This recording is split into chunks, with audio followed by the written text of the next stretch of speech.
الحمد لله رب العالمين والعاقبة للمتقين والصلاة والسلام على رسوله الكريم أما بعد أعوذ بالله السميع العليم من الشيطان الرجيم بسم الله الرحمن الرحيم من عمل صالحا من ذكر أو أنثى وهو مؤمن فلنحيينه حياة طيبة قال الله تبارك وتعالى في مقام آخر ومن أعرض عن ذكري فإن له معيشة ضنكا صدق الله العظيم وصدق رسوله النبي الكريم إن الله وملائكته يصلون على النبي يا أيها الذين آمنوا صلوا عليه وسلموا تسليما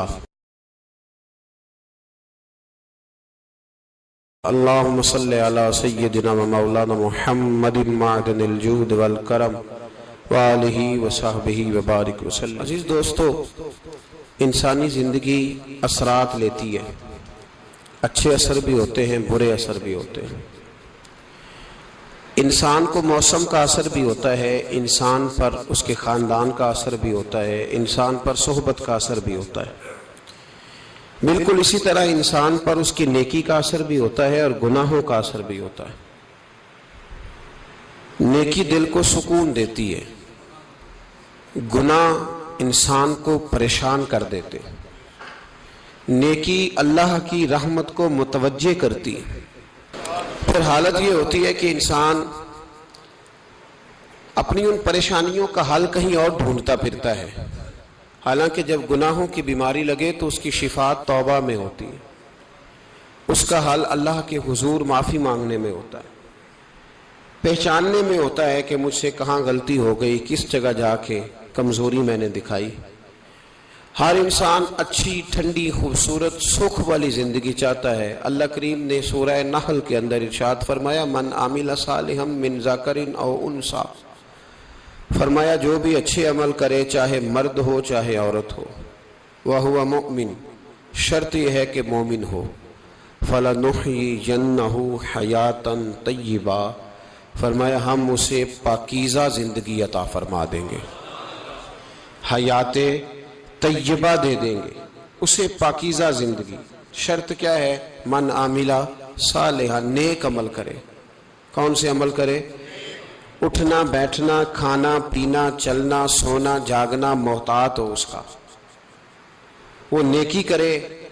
قرآن پاک کے لفظوں کے حسن پر غور فرمائیے گا، فرمایا فَلَنُحْيِيَنَّهُ حَيَاتًا طَيِّبًا، ہم ضرور اسے پاکیزہ زندگی عطا فرما دیں، صاف ستھری زندگی، معیاری زندگی، خوبصورت شب و روز، آئیڈیل زندگی جس کو لوگ کہیں گے، وہ والی زندگی اسے دیں گے۔ اور دوسرے مقام پر سورہ طٰہٰ کی آیت نمبر 124 میں فرمایا وَمَنْ أَعْرَضَ عَنْ ذِكْرِي، جو ہمارے ذکر سے منہ پھیرے گا، جو ہمارا کھا کے چہرہ کسی اور طرف کرے گا، جو چلے گا ہماری زمین پر لیکن توجہ کسی اور طرف ہوگی، آسمان کی چھت ہماری بنائی ہوئی لیکن اس کے خیالات کہیں اور ہوں گے، فَإِنَّ لَهُ مَعِيشَةً ضَنْكًا، فرمایا ہم اسے تنگ زندگانی عطا کر دیں گے، اس کی زندگی تنگ ہو جائے گی، اس کی معیشت تنگ ہو جائے گی۔ گناہ زندگی کو تنگ کر دیتے ہیں، نیکی زندگی میں آسانی پیدا کرتی ہے۔ آپ کو اگر زندگی میں سکون چاہیے ہو تو آپ کسی غریب کی خدمت کر کے دیکھیں، اللہ کتنا سکون عطا کرتا ہے۔ آپ بڑے پاورفل بھی ہیں، بڑے طاقتور بھی ہیں اور بڑے باوقار بھی ہیں، لیکن کسی کو گالی دے کے آپ کا دل کبھی ٹھنڈا نہیں ہوگا، تکلیف ہوگی، اس کے اندر آزمائش ہوگی۔ ڈاکٹر ریسرچ کرتے ہیں، ڈاکٹر وہ کہتے ہیں گناہ کرنے سے آدمی جسمانی طور پر کمزور ہوتا ہے، لیکن وہی عمل اگر وہ بطور نیکی کرتا ہے تو اللہ اس میں اسے قوت عطا فرماتا ہے، اسی عمل میں اللہ اسے قوت عطا کر دیتا ہے۔ میں صرف اشارہ دے رہا ہوں، اس بات کی تفصیل میں نہیں جانا چاہتا۔ میرے عزیز یہ یاد رکھیں کہ نیکی آپ کو سکون دے گی، نیکی آپ کو ٹھنڈا کرے گی۔ اللہ تبارک و تعالیٰ نے قوموں پہ عذاب نازل کیا اور قرآن مجید فرقان حمید نے ان قوموں کے تذکرے بیان فرمائے. بھائی کس لیے بیان کیے؟ کہ ہم عبرت حاصل کریں، ہم یہ غور کر لیں کہ یہ کام ہم نے نہیں کرنا، اس کام سے ہم نے بچنا ہے، ہم نے غور کرنا ہے کہ یہ چیز ہمارے اندر. لوگ کہتے ہیں نہیں جی نہیں، ہم پہ یہ عذاب نہیں آئے گا، بالکل نہیں آئے گا، اس میں شک نہیں. پر اللہ نے بیان کس لیے کیا تھا؟ بیان کیا قرآن مجید معاذ اللہ کسی ایسی چیز کا بیان کرتا ہے جس کی ضرورت نہ ہو؟ قرآن پاک نے ایک ایک حرف ایسا بیان کیا جس کی مسلمان کو ضرورت تھی. قوم نوح کا ذکر فرمایا قرآن پاک نے. حضرت نوح علیہ السلام کی قوم کو حضرت نوح علیہ السلام نے 1500 سال سمجھایا ہے. کچھ لوگوں نے 950 سال لکھا ہے نا، اعلیٰ حضرت نے لکھا ہے 1500 سال عمر ہوئی حضرت نوح علیہ السلام کی.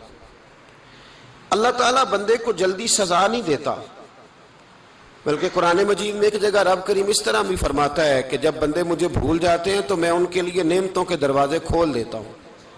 بندہ سمجھتا ہے کہ میں کچھ تو ہے نا کہ میرے اندر کہ میں جدھر جاتا ہوں خیر ہی خیر ہو جاتی ہے. وہ سمجھتا ہے کہ میری عقل ہے، حالانکہ اللہ اسے ڈھیل دیتا ہے. اللہ اسے ڈھیل دیتا ہے. گناہوں کی سزا کے 3 طریقے ہیں. ایک ہے متنبع کرنا، تنبیہ کرتا ہے اللہ، بندہ متنبع ہو جاتا ہے، یہ اللہ کا بہت بڑا احسان ہوتا ہے. ایک ہوتا ہے مہلت دینا، اور ایک تیسرا ہوتا ہے اللہ خفیہ تدبیر کرتا ہے.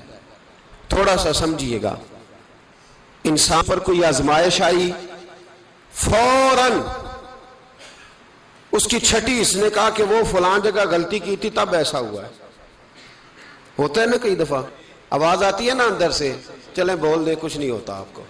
اللہ جانتا ہے یہاں کوئی کچھ نہیں کہے گا آپ کو، اور ہماری تو ویڈیو بھی نہیں گھومتی، یعنی خبر بھی نہیں ہو کہ کس نے ہاں کر دی کس نے نہ کر دی. آپ بغیر ٹینشن کے بات چیت کریں، آج کچھ نہیں ہوتا ہے انشاءاللہ تعالی. آتی ہے اندر سے آواز. میں آپ سے اس لیے ان چیزوں کی تصدیق کراتا ہوں کہ باقیوں کو بھی آتی ہے کہ نہیں، اس لیے تصدیق. کبھی کوئی کسی جگہ انسان پریشان ہوتا ہے تو محسوس کرتا ہے کہ وہاں مجھ سے ہوتا ہے نا جی، جس کو یہ نصیب ہو جائے بڑا خوش نصیب آدمی ہے. حضرت مولا علی فرماتے ہیں اگر تجھے دنیا میں سزا مل گئی تو بچ گیا ہے، سمجھ پھر اللہ کرم کرے گا، آخرت میں سزا نہیں دے گا. اور یہ یاد رکھ لے، وما اصابکم من مصیبت فبما کسبت ایدیکم ویعفو عن کثیر. اللہ فرماتا ہے دنیا میں تجھے جو بھی تکلیف پہنچتی ہے وہ تیرے ہاتھوں کے کرتوتوں کی وجہ سے پہنچتی. ویعفو عن کثیر، فرمایا کثیر گناہ تو میں ویسے ہی معاف کر دیتا ہوں. یہ جو تیری زندگی میں دکھ ہے نا، یہ بھی میری قلیل سزائیں ہیں. یہ کثیر پر سزا، یہ قلیل ہے، قلیل یہ جو تمہاری زندگی میں تکلیفیں. انسان کو سزا ملتی. حضرت فضیل بن عیاض رحمۃ اللہ تعالی علیہ گھوڑے پہ بیٹھے تھے، گھوڑا شرارت کرنے لگ گیا، اچھلنے لگ گیا، کودنے لگ گیا. تو حضرت فضیل بن عیاض نیچے اترے، ایک کونے میں جا کے نماز کی نیت باندھ لی، 2 رکعت نماز پڑھی، پھر دیر تک استغفار پڑھتے رہے، روتے رہے، دعا کرتے رہے. واپس آئے، خادم عرض کرنے لگے حضور سمجھ نہیں آئی، گھوڑے نے تھوڑی سی شرارت کی، وہ بدکا ہے، آپ نے اس کو چھوڑا ہے اور چھوڑ کر کے آپ نماز میں لگ گئے. تو حضرت فضیل بن عیاض فرمانے لگے جب بندہ اللہ کی نافرمانی کرتا ہے نا تو جو چیزیں اس کی فرما بردار ہوتی ہیں وہ اس کی نافرمانی کرنے لگ جاتی. تو مجھے محسوس ہوا تھا کہ میں نے کہیں اللہ کی نافرمانی کی ہے، اس لیے ایسا ہوا ہے کہ میرے گھوڑے نے میری، تو میں توبہ کرنے لگا ہوں. اور اب دیکھتا ہوں بیٹھ کے بھلا کیا ہوتا ہے. میں نے سچی توبہ، حالانکہ مجھے یاد نہیں کہ میں کہاں بولا، پر کھری اور سچی توبہ کی. دوبارہ گھوڑے پہ بیٹھے تو گھوڑا بالکل صحیح ہو کے ساتھ چلنے لگ گیا. میرے بھائی جب یہ تنبیہ ہے اللہ کی طرف سے، یہ متنبع کیا جاتا ہے کہ تو بعد آ جا. بہت ساری جگہوں پہ انسان کو وقتی طور پر اگر سزا مل جائے، نبی پاک علیہ السلام کی خدمت میں ایک صحابی آئے، بات مضبوط کر دوں، واقعہ سنایا ہے نا تو کچھ لوگ سمجھتے ہیں کہ یہ واقعہ ہے، تو میں ایک حدیث پاک امام بہقی کی لکھی ہوئی عرض کرتا ہوں. نبی پاک علیہ السلام کے ایک صحابی آئے اور ان کا سر پھٹا ہوا تھا، خون بہ رہا تھا. سرکار نے فرمایا کیا ہوا؟ عرض کی حضور ایک عورت جا رہی تھی، میری نظر پڑی، ابھی نظر پڑی ہے کہ میرے آگے ستون آ گیا تو میرے سر پہ لگ گیا. نبی پاک صلی اللہ علیہ وسلم نے فرمایا تیرے لیے خوشخبری ہے، اگر دنیا میں تیری غلطی کی تجھے سزا ملی ہے تو پھر رب تجھے قیامت میں سزا نہیں دے گا. پھر اللہ قیامت میں سزا، بعض گناہ ایسے ہیں جن کی یہاں بھی سزا ملے گی اور وہاں بھی ملے، لیکن میرے بھائی پہلی بات یہ ہے کہ اللہ تعالیٰ اس غلطی کی یہی سزا دے لے اور دعا فرمائے اللہ تبارک و تعالیٰ یہاں بھی معافی عطا فرمائے وہاں بھی معافی عطا فرمائے، اللہ درگزر ہی فرمائے. لیکن میرے بھائی ایک تو یہ سزا، ایک سزا یہ ہوتی ہے کہ انسان جب گناہ کرنے لگتا ہے تو اللہ نعمتوں کے دروازے کھولتا ہے، مہلت دیتا ہے. 500 سال تک فرعون کو مہلت دی. کتنے؟ یہاں جو 5 سال حکومت کر لیتا ہے وہ کہتا ہے سب سے قابل میں ہی ہوں، مجھے مہلت جو ملی ہوئی ہے. 500 سال مہلت دی اللہ تعالیٰ نے. اور فرعون کی قوم پر پتہ عذاب کس طرح کے آئے تھے؟ ٹڈیاں مسلط کر دی اللہ نے. یہ گھومتی نہیں چھوٹی سی، ہم اپنی زبان میں اس کو کچھ لوگ مختلف ناموں سے یاد کرتے ہیں، کوئی مکڑی کہتا ہے، کوئی کچھ کہتا ہے. مسلط کر دی، جاتی نہیں. ان پر بنی اسرائیل کے ان مقابل جو فرعون کی قوم تھی ان پر الزام اس طرح کا عذاب آیا کہ مینڈک مسلط کر دی اللہ تعالیٰ. برتن کھولتے تھے اندر مینڈک نکلتا تھا. دنیا کی ہر دوائی استعمال کرتے تھے لیکن مینڈک نکل آتا تھا. تھوڑا سا سمجھا کریں چیزوں کو. ہمارے رنگ نہیں زیادہ گورے کہ ہم پر عذاب نہیں آتا. کوئی بہت زیادہ اللہ تعالیٰ معاف فرمائے دولت نہیں جمع کرا بیٹھے شاہی خزانے میں کہ ہم سے پوچھا نہیں جائے گا. یہ مہلت ہے، مہلت کو مہلت سمجھو. پھر جب پکڑ آتی ہے نا اللہ کریم کی، میں نے دیکھا ہے کروڑوں روپیہ، 6 اولادیں. ایک شخص کے بچے باہر سے آ رہے تھے، وہ بندہ بیمار تھا. مجھے کہنے لگا حضرت جی دعا کریں میں ان کے آنے سے پہلے مر جاؤں ورنہ آ کے مجھے مار دیں گے. دعا کریں. اتنی بے سکونی، کروڑوں روپیہ پڑا ہے تو یہ عذاب نہیں؟ کوئی ضروری ہے کہ پتھر ہی برسیں گے تو سمجھ آئے گی؟ یہ جو سگا بیٹا بوڑھے باپ کے قریب سے گزر جاتا ہے سلام نہیں لیتا تو اس کو عذاب نہیں سمجھتے؟ یہ جو امت کی بیٹیاں، امت کی بچیاں، ہماری بچیاں ایک سال کے اندر 75,000 ہزار بچی ایک ڈویژن سے بھاگ کے شادی کر رہی ہے اور ایک صوبے سے، تو اس کو آپ اللہ کا عذاب نہیں سمجھتے؟ یہ معمولی بات ہے؟ نہیں ہمارے رنگ ہو رہے ہیں، ہم بڑے سمارٹ ہیں. 1500 سال مہلت دی نوح علیہ السلام کی قوم کو. کتنے سال؟ بول کے بتائیے، بول کے دوبارہ بولیے. 1500 سال. کوئی آدمی اپنی سمارٹنس پہ خوش نہ ہو جائے کہ 20 سال ہو گئے میں تو نافرمانی بھی کر رہا ہوں، روٹی بھی پک رہی ہے، میں تو حرام بھی کھا رہا ہوں، پھر بھی سب ٹھیک ہے. 1500 سال مہلت دی. پھر حضرت نوح کہنے لگے اللہ میں نے تو بڑا سمجھایا نہیں باز آتے. تو رب کریم نے فرمایا کشتی بناؤ. اللہ کے پیغمبر کشتی بنانے لگے تو قوم مذاق اڑانے لگ گئی. اب کیا کرنے لگے ہو؟ اب کشتی بنانے لگے ہو، خیر تو ہے، قوم مذاق اڑا رہی ہے. حضرت نوح علیہ السلام کا آپ نے کشتی بنائی. پانی کہاں سے نکلا؟ نہ بارشیں ہوئی نہ سیلاب آئے. ایک تندور تھا اس کے اندر سے پانی نکلنا شروع ہو گیا. کبھی تندور سے بھی پانی نکلا ہے، پر جب نکالنے والا چاہتا ہے تو وہاں سے بھی ایک تندور سے پانی نکلا. اتنا نکلا، اتنا نکلا، اتنا نکلا کہ قوم ساری ڈوب گئی. قرآن مجید کے صفحات شہادت دیں گے کہ حضرت نوح کی قوم کا بچہ بہ گیا. بچے صرف وہ تھے جو حضرت نوح کے ساتھ ہو گئے، تباہ ہو گئی. اللہ بے نیاز ہے، بے نیاز. 1500 سال مہلت ملے اور تو پھر بھی کہے رب بڑا کریم ہے معاف کر دے گا. 1500 سال تجھے گنجائش دے اور تو کہے کوئی نہیں، بات معافی ملنی چاہیے ابھی بھی. میرے بھائی حضرت صالح علیہ السلام کی قوم، حضرت صالح نے تبلیغ شروع کی تو کہنے لگے پہلے معجزہ دکھاؤ. جی آج تو نہیں نا لوگ معجزے مانگتے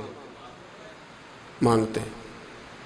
آج بھی لوگ کرامتے اور معجزے، اللہ معاف کرے جو چیزیں معجزہ تو ہو نہیں نہ سکتا، لیکن آج بھی لوگ، آپ یقین کریں، کہتے ہیں یہ بڑی نمازیں پڑھتا ہے تو پھر بخشا کیوں نہیں گیا، پھر کیوں نہیں منو سلوا کیوں نہیں اترا اس پر، پھر میں بھی اسی طرح ہی ہوں، کیا اس کے اندر خوبی آ گئی؟ مولوی بھی ویسے ہی ہے، صوفی بھی ویسے ہی ہے.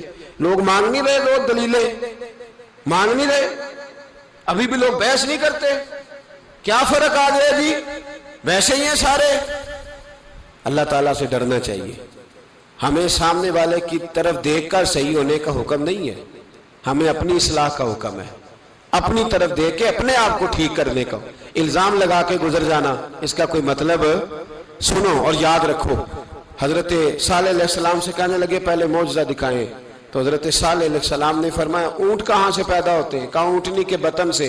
فرمایا آؤ میں تمہیں پہاڑ کے اندر سے اونٹنی پیدا کر کے دکھاتا ہوں۔ کہاں سے؟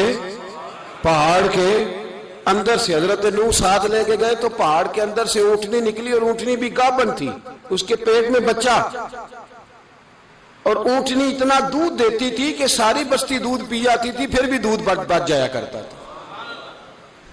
لیکن حضرت نوح علیہ السلام نے فرمایا تم نے دیکھ تو لیا یہ اسے، یہ جتنا دودھ دے گی روٹی بھی اتنی کھائے گی، ایک دن تم سارے پانی پیو گے، ایک دن یہ سارا پانی پیا کرے گی، ایک دن تم سارے باقی جانوروں کو گھاس کھلاؤ گے، ایک دن یہ اونٹنی، اور اونٹنی کا نام کیا؟ ناقۃ اللہ، اللہ کی اونٹنی۔ کس کی اونٹنی؟ نام کیا ہے؟ اللہ کی، یہ اللہ کی اونٹنی ہے۔ تو حضرت نوح علیہ السلام کی اونٹنی، فرمایا اس کی بے ادبی نہ کرنا۔ باز نہیں آئے لوگ، باز نہیں آئے، کہنے لگا جی دودھ دینا تو ٹھیک ہے، پر یہ جو سارا پانی پی جاتی ہے نا یہ صحیح نہیں، یہ جو ساری گھاس کھا جاتی ہے یہ نہیں ٹھیک، دودھ دینا تو ٹھیک ہے پر یہ نہیں صحیح۔ آپ نے فرمایا اسے کچھ نہ کہنا، اللہ کی اونٹنی ہے۔ میں کہا کرتا ہوں ان لوگوں نے ناقۃ اللہ کی بے ادبی کی، حضرت نوح علیہ السلام کی اونٹنی کی ٹانگیں کاٹ دی، صالح علیہ السلام کی۔ اور دیکھو اللہ بڑا بے نیاز ہے، اگر پیدا کرنا جانتا ہے تو حفاظت کرنی نہیں جانتا، لیکن رب کریم نے فرمایا نہ کرنا۔ انہوں نے ان کے پیر کاٹ دیے، کانوں پہ چھریاں لگائیں۔ اونٹنی جب مر گئی، اونٹنی اللہ تبارک و تعالیٰ کی وہ اونٹنی جب مر گئی تو حضرت صالح علیہ السلام کی قوم پر رب کریم نے زلزلہ بھیجا۔ اذا زلزلت الارض زلزالہا، جب زلزلے آئیں گے اور جب ان کا زلزلہ آنا زلزلہ آتا ہے نا، کیا کرتی ہے قوم؟ لا الہ الا اللہ، لا الہ الا اللہ، کلمے جاری ہو جاتے۔ بلکہ ایک دفعہ ایسا بھی ہوا کہ مسجدوں میں اعلان ہونے لگے زلزلہ آ رہا ہے، جو فجر کے لیے نہیں اٹھے زلزلے کے لیے وہ بھی اٹھ گئے، جن کا دعویٰ ہے نا میری سویرے آنکھ نہیں کھلتی، ان کی لگی نہیں کتنے گھنٹے، بعد میں بھی نہیں لگی، ٹی وی پہ اعلان ہوتے رہے کوئی نہیں آ رہا سو جاؤ چپ کر کے، لیکن آنکھ لگی۔ موت سے تو ڈرتا ہے، اللہ سے ڈرتا ہی نہیں، موت کا خوف ہے رب کا نہیں۔ زلزلہ آیا، ساری قوم تباہ ہو گئی۔ بتاؤ اگر ناقۃ اللہ کی گستاخی ہو تو اللہ ناراض ہو جاتا ہے، اور اگر اولیاء اللہ کی ہو، اگر اولیاء اللہ کی ہو تو رب ناراض نہیں ہوتا؟ شرم نہیں آتی لوگوں کو داتا صاحب کی بے ادبی کرتے؟ شرم نہیں آتی لوگوں کو غوث اعظم کی گستاخی کرتے؟ حیا نہیں آتی جنہوں نے دین پھیلایا ان کی بے ادبی؟ میں درد سے کہتا ہوں، رو کے کہتا ہوں، اور اگر کلیجہ پھٹ سکے تو میں دکھاؤں زخم کتنے۔ ایک حج کے موقع پر ایک بابا جی، اس سال 4,80,000 روپے کا پرائیویٹ حج تھا، اور بابا جی کی کیفیت کمزور تھی، بیچارے بیمار تھے، اس کے باوجود وہ گئے۔ بوڑھے آدمی، جا کے بیٹھیے، بزرگ، اور کتنی مشکل ہے وہاں منا، مزدلفہ، عرفات، طواف زیارت، کتنا مشکل کام ہے طواف زیارت کرنا، طواف وداع کرنا۔ کس کٹھن سے حج کیا، بڑھاپے میں پیسے بھی لگائے، اور جب وہ روضہ رسول پہ گئے صلی اللہ، اور انہوں نے جا کے نبی پاک صلی اللہ علیہ وسلم کے روضے کی طرف منہ کر کے درود شریف پڑھا تو ایک ملا نے اٹھ کے کہہ دیا تو تو مشرک ہے۔ تو میری روح کانپی، میں نے کہا تجھے شرم نہیں آئی، حیا نہیں آئی؟ اس کی عمر دیکھ، کس بڑھاپے میں کہاں سے چلا، کہاں آیا۔ یہ مشرک ہوتا تو کسی مندر میں جاتا، یہ مشرک ہوتا تو کسی گرجے میں جاتا، یہ مشرک نہیں، یہ مومن ہے، اور یہ وہ والا مومن ہے جس کے سینے میں دل جب دھڑکتا ہے تو خالی دھڑکتا نہیں، ساتھ وہ محمد عربی پہ درود و سلام بھی پڑھتا ہے۔ شرم نہیں آتی لوگوں کو؟ اتنی بڑی گستاخی کرتے، جو روضہ رسول پہ آیا مشرک ہے۔ میں نے تو ایک مولوی کو صاف صاف کہا تھا، میں نے کہا اگر میں مشرک ہوں تو نکالو، مشرک کا داخلہ تو یہاں ویسے ہی منع ہے۔ شرم نہیں آتی؟ اپنی زبان کا ایک پاس کرو کچھ۔ اتنا ظلم، اتنی بڑی فرقہ واریت امت میں، اتنا امت کو تقسیم کرتے ہو، تمہیں شرم نہیں آتی؟ جہاں سے اتحاد کا پیغام دینا چاہیے وہاں سے تم لوگوں کو فرقے کا پیغام دیتے ہو، ایک مقصود فرقے کی تبلیغ کرتے ہو. خدا را تو میں کہہ رہا ہوں ناقت اللہ کی بے ادبی پہ عذاب آتا ہے تو اولیاء اللہ کی بے ادبی پہ نہیں آتا. داتا صاحب ساری زندگی تبلیغ کرتے رہے، ایک آدمی نے اٹھ کے کہہ دیا جناب وہ تو شرک کا اڈا ہے، تو رب کریم ناراض نہیں ہوتا ان باتوں سے؟ ہمیں خیال کرنا چاہیے، اللہ سے ڈرنا چاہیے. ان چیزوں سے عذاب آتا ہے اور آ رہا ہے. اللہ تعالی ہمیں محفوظ فرمائے. اللہ ہمیں اس سے، قوم لوط پہ بھی عذاب آیا. ہم جنس پرستی، مرد مردوں سے بدکاری کرتے. حضرت نوح نے سمجھایا کہ یہ کام درست فطرت کے خلاف ہے، یہ کام درست نہیں. جب انسان یہ کام کرتا ہے تو زمین اور آسمان کانپتے ہیں. اب میں کیسے کھول کے بتاؤں، میرے پاس اعداد و شمار ہیں کہ پاکستان کے اندر اس کام کی کیفیت کیا ہے اور کس طرح کر کے لوگ، میں تو رونا روتا رہتا ہوں داڑھی کا. لوگ کئی دفعہ کہتے ہیں حضرت صاحب پہلے بھی آئے تھے تو داڑھی کی بات، پھر بھی آئے تو داڑھی کی بات. تو میں رونا روتا ہوں، اس لیے روتا ہوں کہ جو کلین شیو نوجوان ہوتا ہے وہ امرد کے حکم میں ہے، اس پر وہی حکم لگتا ہے جو عورت پہ لگتا ہے. اس کے ساتھ مرد کا اٹھنا بیٹھنا اسی طرح ناجائز ہے جس طرح عورت کے ساتھ. حضرت جنید بغدادی رحمت اللہ تعالی علیہ کے سامنے ایک شخص نے کہا وہ کتنا خوبصورت نوجوان جا رہا ہے، تو آپ فرمانے لگے تو حافظ قرآن نہیں؟ کہا ہاں. فرمانے لگے جا اپنے حفظ کی خیر منا. وہ شخص کہتا ہے میں نے اس بغیر داڑھی والے کلین شیو نوجوان کو بری نظر سے دیکھا، مجھے قرآن پاک ہی بھول گیا، سارا قرآن پاک بھول. اور کتنے سال میں دعائیں کرتا رہا، بیت اللہ کے طواف کرتا رہا، میں یاد بھی کرتا تو نہیں ہوتا. کیسے اب تو ہمارا نعت کہاں بیوٹی پارلر سے ہو کے آتا ہے، ہم کسی اور کو کیا پیغام دیں؟ وہ پیغام، وہ نظام، وہ طریقہ کار جس کا حکم تھا شریعت میں. قوم لوط پر عذاب آیا. صحیح بیٹھتے ہوں گے بچے جو موٹر سائیکلوں پہ بیٹھتے ہیں.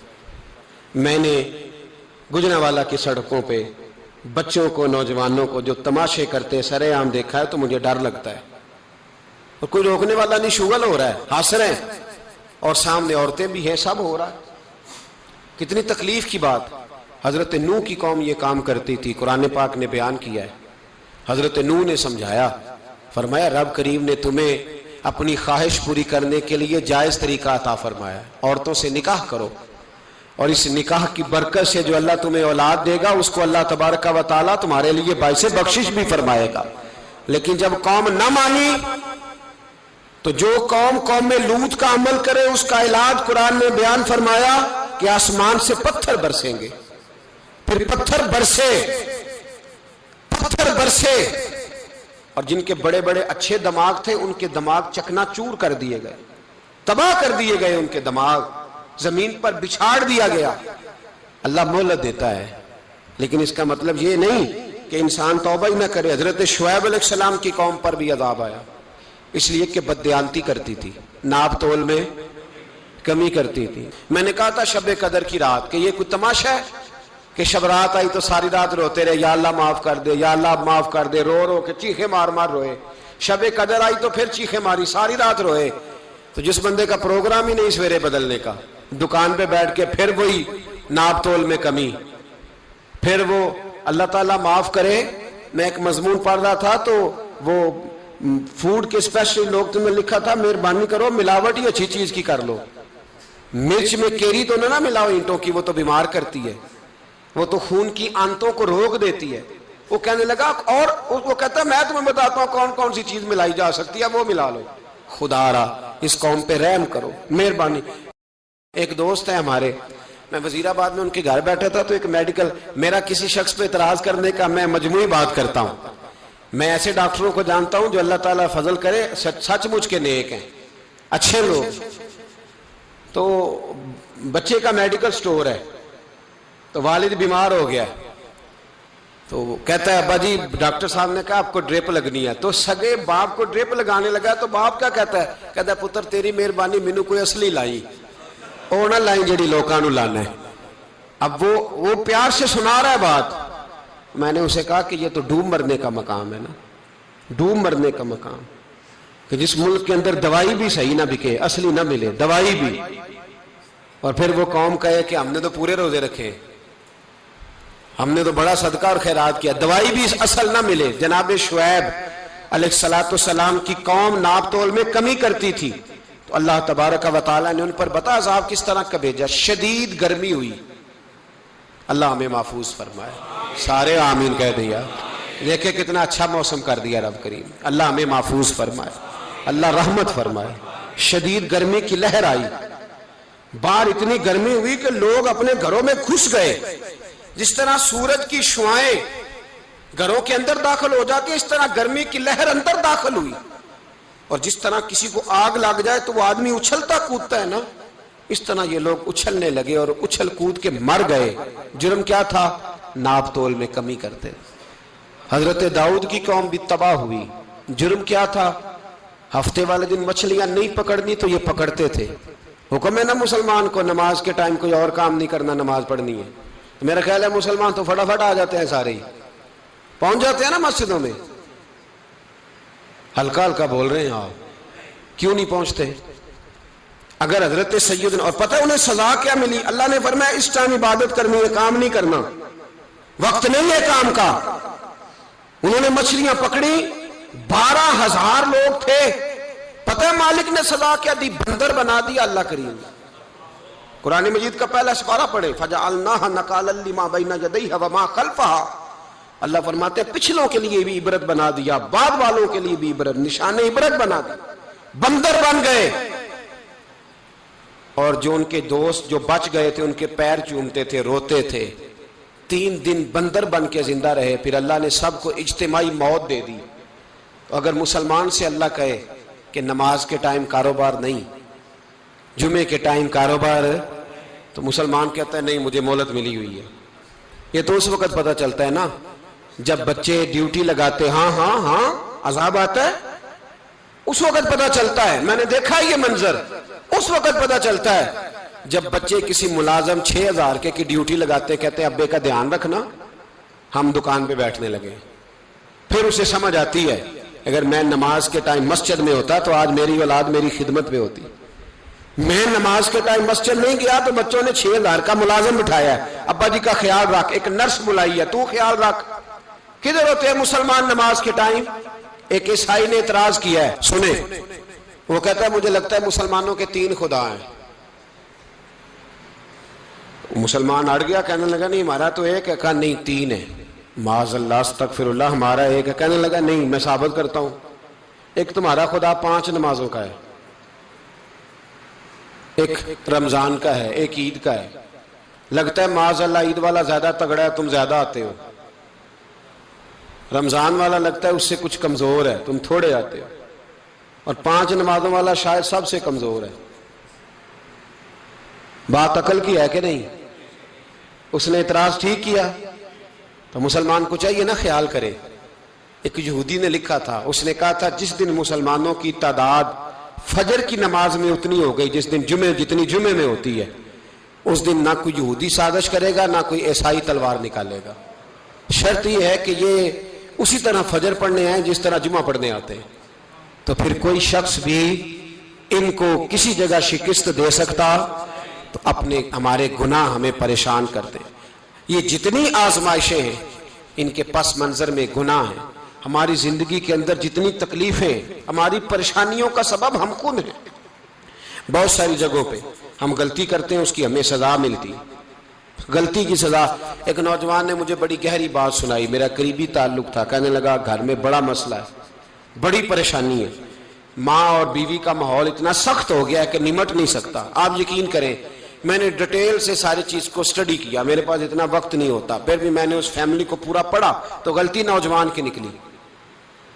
نہ اس پہ اماں اعتبار کرتی ہے نہ بیوی اعتبار کرتی ہے۔ اس نے جھوٹ بول بول کے اس طرح کی ماحول پیدا کر دیا ہے کہ کوئی اس پر اعتماد کرنے کو تیار ہے۔ اگر آپ ناراض نہ ہو تو ایک بات کروں، پتہ ہے گھر میں ماحول کب خراب ہوتا ہے؟ باہر والے ہماری تقریر سنتے ہیں، گھر والے ہمارا عمل دیکھتے ہیں۔ جب وہ دیکھتے ہیں نا کہ یہ کس طرح کا شخص ہے، اس کے رویے، اس کا کردار، اس کا لب و لہجہ کتنا برا ہے اور یہ کردار کا کتنا کمزور ہے۔ اعلیٰ حضرت فرمایا کرتے تھے نیک وہ ہوتا ہے جس کی تنہائی صاف ستھری ہوتی ہے، اس لیے ماحول بگڑ جاتا ہے۔ یہ جو ہم کہتے ہیں نا میرے سجن بڑے بنتے ہیں پھر ٹوٹ جاتے ہیں، کچھ لوگ ایسے ہوتے ہیں جو ان کے پاس جاتا ہے انہی کا ہو جاتا ہے، وہ کہیں اور کے قابل کیوں بھلا؟ اس لیے کہ ان کے کردار میں ٹھنڈک دیکھتا ہے، ان کے لب و لہجے میں مٹھاس دیکھتا ہے، اس شخص میں اتنی خوبصورتی دیکھتا ہے کہ اسی کا بن جاتا ہے۔ حضرت ابراہیم بن ادم کے پاس ایک نوجوان آیا، کہنے لگا میں گناہ کرنا چاہتا ہوں۔ فرمانے لگا بالکل کر، اللہ کا دیا ہوا رزق کھانا چھوڑ دے اور گناہ کر۔ کہنے لگا یہ نہیں ہو سکتا۔ فرمانے لگے چل پھر اس طرح کر، رب کی زمین پہ نہ رہ، کسی اور کی زمین پہ چلا جا۔ کہنے لگا یہ بھی نہیں ہو سکتا۔ فرمانے لگے چل اللہ کی چھت سے نکل جا۔ کہنے لگا یہ بھی نہیں ہو سکتا، تو آپ رو پڑے۔ فرمانے لگے پھر جناب اسرائیل جب آئیں تو ان سے کہنا مجھے 2-3 سال کی مہلت دے دے، پچھلی میری گناہوں میں گزر گئی، میں ذرا 3 سال عبادت کر لوں۔ تو وہ شخص بھی رونے لگا، کہنے لگا حضور وہ مہلت نہیں دیتے، وہ جب لینے آتے ہیں تو پھر لے کے اللہ تعالیٰ نے جب انسان بنانا چاہا نا تو جناب جبریل کو کہا مٹی لے کے آ زمین سے۔ حضرت جبریل نے مٹی پہ ہاتھ ڈالا تو باقی کی مٹی رونے لگ گئی، اسے جدا نہ کر۔ تو جناب جبریل چھوڑ کے چلے گئے۔ حضرت میکائیل کو بھیجا مٹی لا، مٹی پہ ہاتھ ڈالا تو باقی کی مٹی رونے لگ گئی، چھوڑ کے چلے گئے۔ جناب اسرائیل کو بھیجا، مٹی پہ ہاتھ ڈالا تو باقی کی رونے لگ گئی، چھوڑ کے نہ جاؤ۔ تو حضرت اسرائیل فرمانے لگے تیرا رونا دیکھو کہ رب کا حکم دیکھو۔ وہ لے گئے، جب پیش کی تو رب کریم نے فرمایا اسرائیل جان نکالنے کی ڈیوٹی بھی تیری، تو مٹی کو لے آنا، باقی مٹی روتی بھی رہے تو روتی رہے، جب میرا فیصلہ آ جائے تو پھر اس میں کوئی گنجائش۔ ہم کھاتے بھی اللہ کا ہیں، نافرمانی بھی اس کی کرتے، زمین پہ بھی اس کی چلتے ہیں، نافرمانی بھی اس کی کرتے، حکم کسی اور کا مانتے، چھت پہ رب کریم کی رہتے۔ اس طرح نظام نہیں چلتا۔ میرے بھائی یاد رکھ لو، گناہوں کی سزا ملے گی، زندگی تنگ ہو جائے، یہاں بھی آزمائش ہوگی اور وہاں بھی۔ میں نے درس پہ کہا تھا، پھر بات کہتا ہوں، یہ میں اپنے لیے کہہ رہا ہوں، توجہ ہے میری بات پر۔ دعا فرمایا کرے کہ جو کچھ ہم نظر آتے ہیں اللہ ہمیں ویسا بننے کی توفیق بھی عطا فرمائے۔ اللہ ویسا بننے کی، یہ مشکل معاملہ ہے، مشکل۔ دیکھیں نا ایک آدمی سیاستدان ہے، اس نے بڑے اچھے نعرے لگائے، انقلاب آ جائے گا، میں غریب کا بھلا کر دوں گا، میں یتیموں کے سر پہ ہاتھ رکھوں گا، میں مجبوروں کی مدد کروں گا، میں دکھیوں کی مدد کروں گا، مزدوروں کو۔ اس نے اچھے اچھے نعرے سکھائے، اچھا اس نے پیغام دیا، اندر اس کے یہ تھا کہ اقتدار ملے گا تو مرضی کروں گا۔ لوگ اس کے گرد بھی گئے، اس کی گاڑی کے پیچھے بھی بھاگے، لوگوں نے اس کے نعرے بھی لگوائے، جیب سے پیسے لگا کے اس کے پوسٹر بھی شائع کیے، لوگ اس کے گرویدہ ہو گئے۔ لوگوں نے پوری، اور میری قوم نے تو بیچاری نے کئی دفعہ دھوکے کھائے، جس نے نعرہ لگایا غریب اسی کے پیچھے مسیحا بن کے چل پڑا۔ آج دھوکہ دے لیا، لوگوں کو پیچھے لگا لیا۔ یہ بتاؤ اگر راز کھل جائے، اگر راز کھل جائے کہ یہ دھوکہ دے رہا ہے، یہ فریب کر رہا ہے، تو لوگ اس کا کیا حال کریں گے؟ یہ راز قیامت میں کھل جائے گا، قیامت میں یہ راز یہ کھل جائے گا، یہ دھوکے باز تھا۔ اذا زلزلت الارض زلزالہا، جب زلزلہ آئے گا جیسے اس کا آنا ٹھہرا، واخرجت الارض اثقالہا، زمین اپنے بوجھ باہر نکال دے گی۔ اس سے مراد کیا ہے کہ زمین پہ جو جرم ہوئے زمین بتا دے گی، باہر نکل آئے۔ وقال الانسان ما لہا، انسان کہے گا اسے کیا ہوا، یہ تو سب کچھ بتا رہی، بوجھ باہر نکال دے گی۔ ایک آدمی پیر طریقت بن کے بیٹھ گیا، جبہ کبہ پہن کے، بڑی پگڑی باندھ کے بیٹھ گیا، اچھی اچھی نیک باتیں بتانے لگا، لوگ اس کی دست بوسی کرنے لگے، ہاتھ چومنے لگے، پیچھے لگ گئے، خدمت کرنے لگے، جیب سے نذرانہ دینے لگے۔ اس کے نام پر لوگ اپنی جیب سے لنگر پکانے لگے، خانقاہ کی خدمت ہونے لگی، مہمان اس کے آتے، نوکری کوئی اور کرتا۔ میں نے کہا تھا شاید اپنے لیے کہہ رہا ہوں، ڈیوٹیاں لوگ کرنے لگے، حالات بدلنے لگے، لیکن اس کے اندر تو چور تھا، وہ تو دکاندار تھا، تو یہاں جو اس کے پیچھے لگے تھے وہ تو سچے تھے، انہیں تو اجر ملے گا، لیکن اس کا جب راز کھلے گا تو بڑی رسوائی ہوگی، اس کا جب راز کھلے گا تو بڑی۔ ایک میری طرح کا دیندار تھا، جو چہرے کا تو نیک تھا، اندر پتہ نہیں کیا کچھ تھا۔ ایک طوائف گزر رہی تھی، اس نے اس کو تبلیغ کر دی، کہنے لگا بس کر دے، سیانی بن جا۔ تو کسی دانشور نے لکھا ہے اس نے بڑا سخت جواب دیا، اس عورت نے کہنے لگی بابا میں تو جو ہوں وہ نظر بھی آ رہی ہوں، تو بتا جو تو نظر آتا ہے وہ تو ہے کہ نہیں؟ اس بندے نے چیخ ماری اور بے ہوش ہو کے گر پڑا. تو لوگوں نے کہا بابا آج کسی صوفی کا کلام سنا ہے جو بے ہوش ہو گیا؟ تو اس نے کہا نہیں، آج طوائف کی بات سنی ہے، طوائف کی. اور وہ عجیب بات کر گئی ہے، وہ کہہ گئی ہے میں تو جو ہوں میں نظر آ رہی ہوں، تو بھی تو بتانا، تو بتانا کہ تو دستار امامت پہنتا ہے.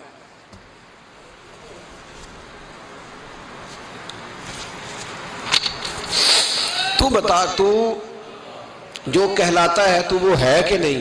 یہ وقال الانسان ما لہا، یہ راز قیامت میں کھلے گا. ہم جو کچھ بتا رہے ہیں نا اپنی زبانوں سے، ہمیں اپنے گناہوں کا احساس ہونا چاہیے. ایسا نہ ہو کہ جب سزا ملے تو پھر اس طرح کی ملے کہ دوبارہ کسی کو کوئی منہ دکھانے کے قابل نہ رہے. میرے بھائی یاد رکھیں اور سمجھیں، گناہ انسان کی زندگی کو تنگ کرتے ہیں. میرے نبی پاک علیہ السلام نے فرمایا جب تو جھوٹ بولتا ہے تو تیرے فرشتے کرامن کاتبین سائیڈ پہ ہو کے کھڑے ہو جاتے ہیں. جب تو زنا کرتا ہے تو تیرے اندر سے ایمان نکل جاتا ہے. اور نبی پاک علیہ السلام نے فرمایا جب میری قوم میں ناانصافی عام ہو جائے گی تو قتل بھی عام ہو جائے گا. اور سن لو لکھ لینا یہ حدیث دل کی تختی پر. نبی پاک علیہ السلام نے فرمایا جب میری قوم میں بے حیائی اور بدکاری عام ہو جائے گی تو 2 سزائیں اللہ دے گا. ایک تو جوان موتیں آئیں گی، جوان بچے کچھ بھی نہیں دیکھا چلے گئے. اور دوسری سزا اللہ یہ دے گا کہ ایسی بیماریاں آئیں گی جن کا علاج نہیں ملے گا، ایسے امراض پھوٹ پڑیں گے.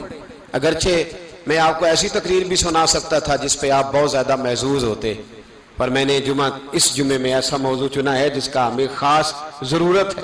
بھائی دیکھیں تو صحیح، کہیں ایسا تو نہیں کہ ہم ان عیبوں میں مبتلا ہیں. میرے نبی کریم علیہ السلام نے فرمایا جب تم نیکی کا حکم دینا اور برائی سے منع کرنا چھوڑ دو گے پھر اللہ تم پر ظالم حکمران مسلط کرے گا.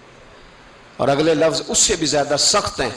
محبوب فرمانے لگے پھر تمہاری نیک لوگ دعائیں بھی کریں گے تو اللہ وقتی طور پر ان کی دعاؤں کو بھی قبول نہیں فرمائے گا، اس لیے کہ تم لوگوں نے نیکی کا حکم دینا اور بھلائی سے روکنا چھوڑ دیا. عزیزو یاد رکھو جب گناہ عام ہوتے تو پھر حالات بدلتے اور لوگوں کو سزا ملتی ہے ان کے گناہوں کی. بلکہ یہاں تک لکھا ہے کہ نیت خراب ہو تو سزا شروع ہو جاتی. کیا خراب ہو؟ بولیے گا. نیت بھی خراب ہو تو سزا. حضرت رومی کہتے ہیں کہ ایک بادشاہ کو پتہ چل گیا کہ ایک آدمی نے بڑا اچھا باغ لگایا ہے، خوبصورت باغ ہے، مالٹے کا، کنوں کا باغ، بڑا پیارا. بادشاہ نے کہا ذرا جا کے دیکھتا ہوں. بادشاہ سلامت باغ دیکھنے آئے تو اب وہ مزدور آدمی تھا، عام آدمی تھا جس نے باغ لگایا، کسان تھا. اس کو کہا کہ چند کنوں توڑ کے لایا تو بڑے پیارے لگے. 1-2 اور لایا، کھائے، بڑے میٹھے، بڑے پیارے، بڑے توانا، بڑا مزہ آیا. تو بادشاہ کے دل میں خیال آیا کہ اس پہ قبضہ نہ کر لوں باغ پہ. ہمارے یہاں نا کرائے پہ دکان دیتا نا مالک، تو جب کسی غریب کی چل جاتی ہے کہتا ہے تو خالی کر، میں نے خود ڈال لی ہے. چل گئی نا اس کی. حالانکہ رزق اپنے اپنے نصیب کا ہے، رزق اپنے اپنے نصیب کا ہے، جس کو اللہ تعالیٰ چاہتا ہے عطا کرتا ہے. تو اس کو کہا کہ اور توڑ کے لا، اور دل میں خیال ہے کہ یار اتنا اچھا باغ ہے قبضہ کر لیتے ہیں. ہماری حکومتیں قبضہ کر لیتی ہیں کہ کوئی چیز اچھی لگ جائے. اب وہ کسان 2-3 کنوں توڑ کے لایا، اس نے کھائے تو کھٹے نکلے، ترش تھے. کہنے لگا تجھے کیا ہو گیا ہے؟ تو بندہ بڑا صاحب دل تھا، کہنے لگا میں تو ٹھیک ہوں، آپ اپنی نیت سے پوچھیں کہیں خراب تو نہیں ہو گئی. تو کنوں میں بھی اس کا اثر آ گیا ہے. اپنی نیت، تو نیتیں بگڑ جائیں نا نیتیں. اب ایک بات کہنے لگا ہوں، غور سے سننا. جب تک 2 بھائی اکٹھے کاروبار کرتے ہیں نیت ہوتی ہے کہ ہمارا گھر چلے گا، تب تک اللہ برکت دیتا ہے. اور جب اپنی اپنی جیبیں سمیٹنے لگ جاتے ہیں نا کہ یہ میرا 5000 ہے، آج میں گیا تھا اگرائی کرنے، یہ میرا 10,000 ہے، آج میں نے زیادہ کی. جب وہ ٹٹولنے لگتے ہیں پھر اس دکان سے بھی برکت اٹھ جاتی ہے، پھر وہاں سے بھی برکت چلی جاتی ہے. فَإِنَّ لَهُ مَعِيشَةً ضَنْكَ، فرمایا جب تو میں منہ پھیر لیتا ہے پھر تیری زندگی اللہ تنگ کر دیتا، پھر وہاں سے بھی برکت، خوبصورتی، اثر اٹھ جاتا ہے۔ ایک سنار نے گلی میں ایک یتیم چھوٹے سے بچے کو گھومتے دیکھا تو سنار بے اولاد تھا، بچے کو اٹھا کے گھر لے آیا، 18 سال اس بچے کی پرورش کی، اس کو پالا پوسا جوان کیا۔ سنار کے پاس وہ دکان پہ چلا جاتا، وہ کئی دفعہ دکان پہ رہتا، کئی دفعہ گھر میں رہتا۔ ایک دفعہ وہ دکان پہ تھا، بچہ گھر تھا، 18 سال کا جوان، اس کی بیوی اکیلی تھی۔ وہ جس نے ماں بن کے پالا تھا اس نے اسی پہ حملہ کر دیا، اس کا بازو بری نیت سے تھاما، بیوی چیخی۔ تھوڑی دیر گزری تو وہ نوجوان پیروں میں بیٹھ گیا، کہنے لگا اماں پتہ نہیں مجھے کیا ہوا۔ شام کو سنار آیا، بیوی چیخنے لگی، چلانے لگی، کہنے لگی آج عجیب بات ہوئی، جس کو میں نے جگر کا خون دے دے کے پالا اسی نے گندی نظر ڈالی۔ سنار محو حیرت ہے، بیوی کا خیال تھا کہ لاٹھ اٹھائے گا، ڈنڈا اٹھائے گا، نوجوان کو مارے گا، لیکن وہ رونے لگ گیا۔ اس نے کہا آج اس نے میرا بازو تھاما ہے، جانے کیا کیا ہے، پریشان ہونے لگ گیا، سجدے میں گر گیا۔ کہا تو بتاتا کیوں نہیں؟ تو وہ سنار کہنے لگا اس کی غلطی نہیں، 18 سال کے بعد آج مجھ پر بھی شیطان سوار ہوا تھا۔ ایک عورت آئی تھی، وہ اپنے بازوؤں میں چوڑیاں پہننا چاہتی تھی تو میں نے بھی گندی نظر سے ہاتھ ڈالا تھا، رب کریم نے مجھے فوراً اس کی سزا دی۔ جن کے گھروں میں بیٹیاں ہوتی ہیں ان کی نظریں گندی نہیں ہوتی، جو بیٹیوں کے باپ ہوتے ہیں، جو بہنوں کے بھائی ہوتے ہیں، ان کی نظریں گندی۔ اور اگر تو ٹیلی فون کرتا ہے، تو کسی عورت کے ساتھ تعلق رکھتا ہے تو یہ بات لکھ لے، امام فخر الدین رازی 1، علامہ اسماعیل حقی 2، ملا جلال الدین رومی 3، امام خازن 4، امام جلال الدین سیوطی 5 حدیث کے استاد اور محدث لکھتے ہیں کہ اگر تو کسی پر گندی نظر ڈالے گا تو تیرا گھر بچ سکتا، یاد رکھ نہیں بچے گا، اس لیے کہ تیری نظر کسی کی بیٹی کو بیٹی سمجھ تاکہ تیری بچی کا پردہ قائم رہے، کسی کی بہن کو۔ یہ کیا بات ہوئی کہ تو جتنا مرضی گند معاشرے میں پھیلاتا رہے تیرا گھر بچا رہے، یہ کیسے ہو سکتا ہے؟ فَإِنَّ لَهُ مَعِيشَةً ضَنْكَ، اللہ فرماتا ہے زندگی تنگ ہو جائے گی تیرے لیے مشکل، تو ڈھونڈتا پھرے گا کہ میں مرنے کو جگہ تلاش کروں۔ سچی توبہ کرے، کھری توبہ کرے۔ یہ گناہ انسان کو مجبور کر دیتے ہیں۔ حضرت عبداللہ بن مبارک رحمت اللہ تعالی علیہ، ان کے سینکڑوں شاگرد تھے، ایک شاگرد کے انتقال کا وقت آیا تو گھر گئے ملنے۔ آپ کہتے ہیں میں نے زور لگا لیا پر اس کی زبان پر کلمہ جاری نہیں ہوا۔ میں اسے کہتا کلمہ پڑھ پر اس کی زبان پر جاری۔ اللہ اکبر، بہت بڑی نعمت ہے، دعا فرمائیں اللہ ایمان کی موت عطا فرمائے، ایمان کی موت دے اللہ کریم، ایمان کی موت دے۔ ایسے بھی لوگ دیکھے ہیں، مسجد نبوی ہے، رسول اللہ کا شہر ہے، سر سجدے میں ہے، روح پرواز کر گئی، روح پرواز۔ کتنا نصیبوں والا ہے، کتنا نصیبوں والا ہے کہ مسجد نبوی میں سر سجدے میں رکھا ہے اور اللہ تبارک و تعالیٰ نے محبوب کے قدموں میں موت عطا فرمائی۔ تو حضرت عبداللہ بن مبارک کہتے ہیں میں نے اس کو کہا کلمہ پڑھ تو اس کی زبان پہ جاری نہیں ہوتا۔ میں بار بار کہتا تو وہ منت کرتا، کہتا حضور میں کوشش کرتا ہوں جاری نہیں ہوتا۔ فرماتے میں پریشان ہو کے اٹھا، ابھی میں دروازے پہ پہنچا تھا اس نے چیخ ماری اور روح پرواز کر گئی۔ بچے رونے لگے، بیوی رونے لگی، تو میں نے اس کی بیوی سے کہا کہ یہ جرم کیا کرتا تھا، اتنا بڑا پاپی پہ کلمہ جاری نہیں ہوا۔ اس کی زوجہ کہنے لگی حضرت جی 2 گناہ تھے اس کے، ایک تو یہ شراب کا عادی تھا، روکتی تھی باز نہیں آتا تھا، اور دوسری بات یہ کہ یہ اپنی اماں کا نافرمان تھا، وہ 2 گلیاں چھوڑ کے رہتی ہے، یہ کبھی ملنے نہیں گیا تھا، اس بوڑھی کا کلیجہ اس کی طرف سے بڑی تکلیف میں تھا۔ تو حضرت عبداللہ بن مبارک کہنے لگے جا تو بھی دعا کر اور اس کی ماں کو بھی کہہ دعا کرے کہ یہاں تو یہ کلمہ نہیں اسے نصیب ہوا، اللہ کرے اللہ آخرت کی منزلیں اس کی بہتر فرما دے۔ میرے بھائی ایسے گناہ، حضرت مالک بن دینار نے توبہ کی، توبہ کی انہوں نے۔ کس طرح؟ فرماتے میں نشے کا عادی تھا، کسی نے مجھے کہا کہ بطور دوائی شراب پی لو تو میں نے پی لی، نشے کا عادی تھا، شراب پیتا تھا۔ اللہ تعالیٰ نے بڑی منتوں اور کوششوں کے بعد، منتوں کے بعد ایک بیٹی عطا فرمائی، وہ بھی 2.5-3 سال کی ہوئی تو پردہ کر گئی۔ کہتے میں اس کی قبر پہ بیٹھ کے گھنٹوں روتا، شراب کا عادی تھا۔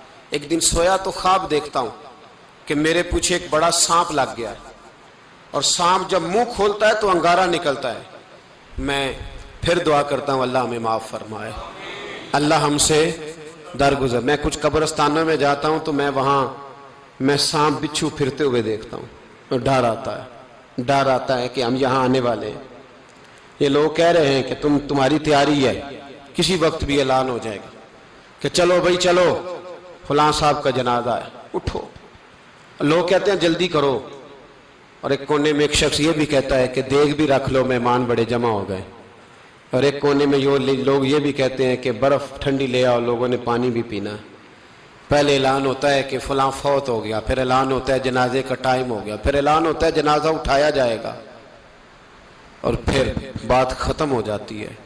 پھر کل من علیہ فان، پھر کوئی نہیں پوچھنے آتا. ختم ہو گئے، قصہ ہی ختم ہو گیا. ان لوگوں کی کہانی مٹ گئی، ختم ہو گئے. بڑے بڑے کج کلا، کوئی پوچھنے والا نہیں. موت کا راج ہے موت کا راج. موت راج کرتی ہے بس، اور کسی کا راج نہیں. اور راج کرتی ہے، جدھر جاتی ہے اسی کا راج ہے، راج کر رہی ہے. تو حضرت مالک بن دینار کہتے ہیں قبرستان میں نے دیکھا، میں خواب دیکھتا ہوں بڑا اژدہا، اس کے منہ کے اندر آگ میرا پیچھا کر رہا ہے. کہتے میں خواب دیکھ رہا ہوں. میں دوڑا، لیکن وہ اژدہا جب میں دوڑا تو میرے آگے آ کے کھڑا ہو گیا. میں مشرق کو دوڑا تو وہاں بھی آ گیا، مغرب کو دوڑا تو وہاں بھی آ گیا. جناب مالک بن دینار کہتے ہیں ایک بوڑھا شخص کمزور مجھے بچانے آیا، پر اس اژدہا نے پھونک ماری تو وہ بوڑھا آدمی دور جا گرا. کہتے میں چیختا تھا، چلاتا تھا. ایک پہاڑی پہ میں بھاگا گیا تو وہاں مجھے میری بیٹی ملی، مجھے فوت ہو گئی. وہ اس اژدہے کے آگے اس نے یوں ہاتھ کیا تو اژدہا پیچھے بھاگ گیا. میں نے بیٹی کو گود میں اٹھایا، میں نے کہا بیٹی یہ کون تھا؟ کہنے لگی ابا یہ تیرا برا عمل تھا، یہ تیرا برا عمل تھا، یہ تجھے کھا جاتا اگر میں نہ ہوتی.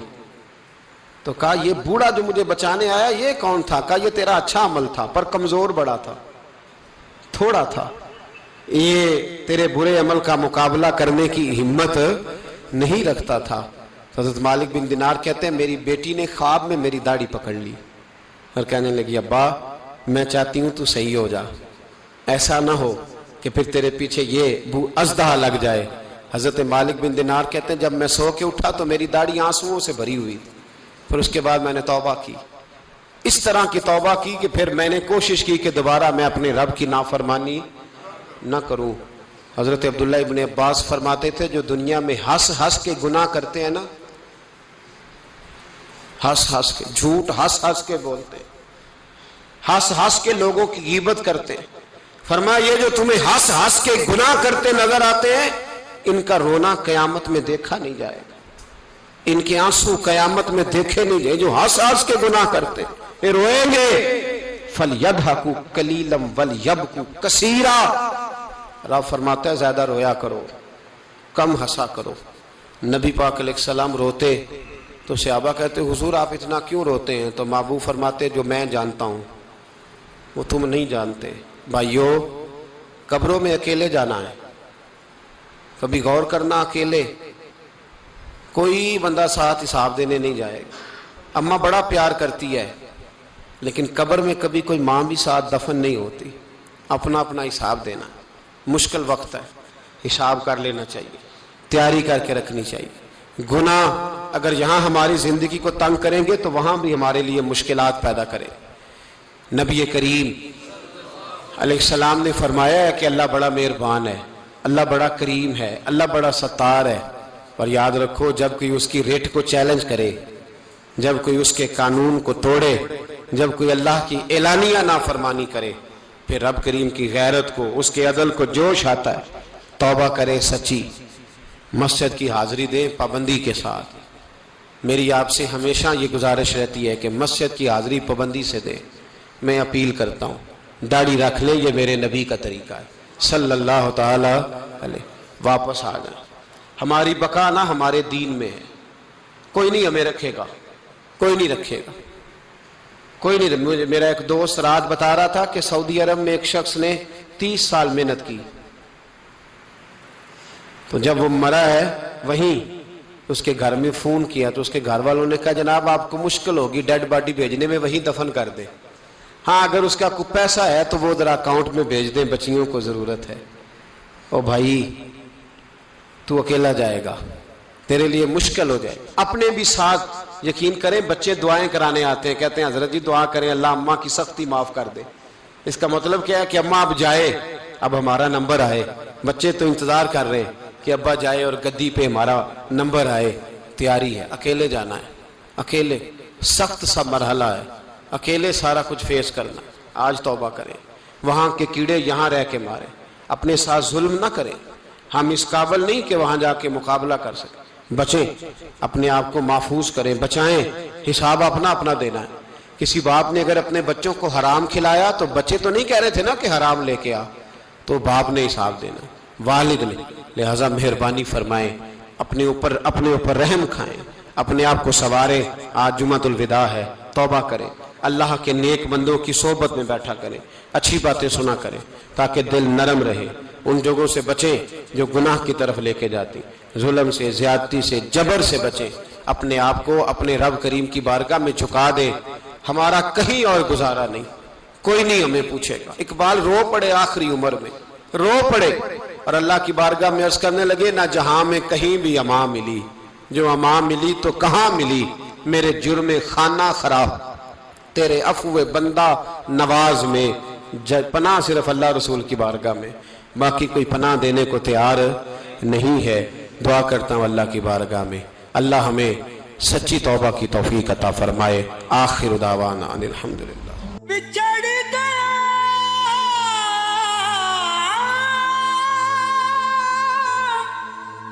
میرے دل دا جانی، تے میں ککھاں وانگر رل گئی، پھلاں نال نازک جندڑی میری وچ کنڈیاں دے رل گئی، غم سجنا دے مار مکا،